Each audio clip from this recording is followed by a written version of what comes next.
Thanks for tuning in to this presentation. We'll jump right into the first slide. APS is a contract preclinical laboratory performing ISO 10993 biocompatibility testing. One of our assays is an in vivo canine thrombogenicity test for blood contacting medical devices.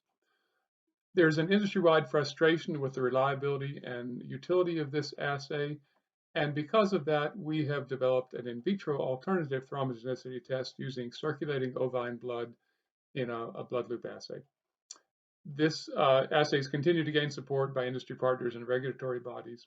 What we've done today is to have a retrospective assessment of the performance of legally marketed comparator devices, or what would be negative controls, in both of these assays, and really have evaluated the performance and the scores of these control devices in both tests in a side-by-side type of an assay or evaluation.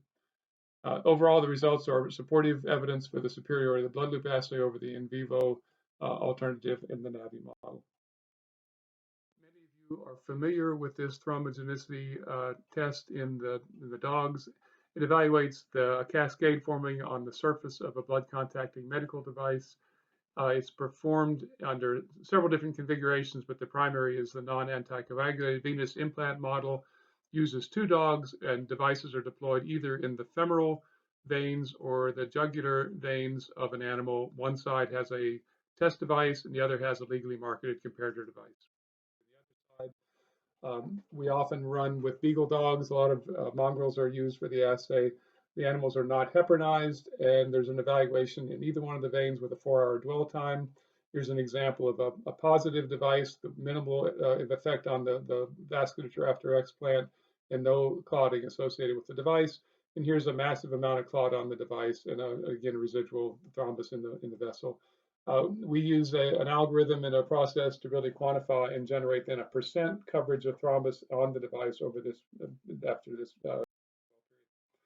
This in vivo model has a lot of concerns and challenges. A lot of them are brought up by Mike Wolf, one of the leaders in the field and the convener of the ISO 10993 working group.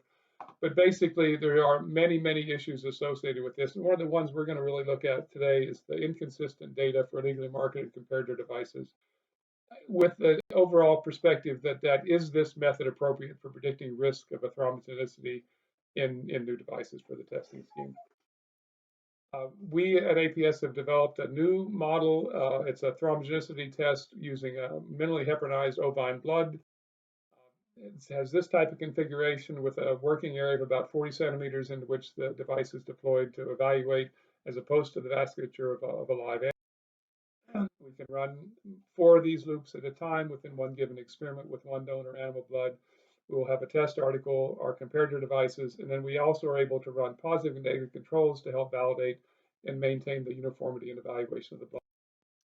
These legally marketed comparator devices are used as controls, negative controls, in both the NAVI and the blood loop assay.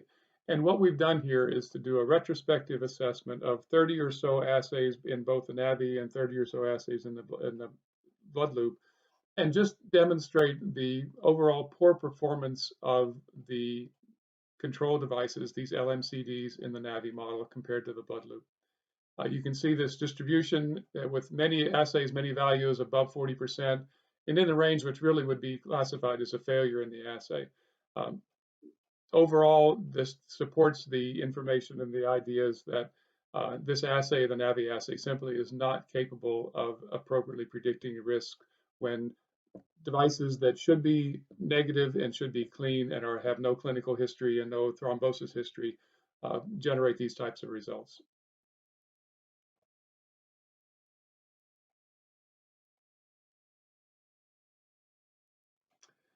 Overall, the poor performance of the LMCDs in the NAVI assay compared to the blood loop assay is strong supportive evidence for the superiority of the blood loop assay over the in vivo alternative, the NAVI. Thank you very much for your attention.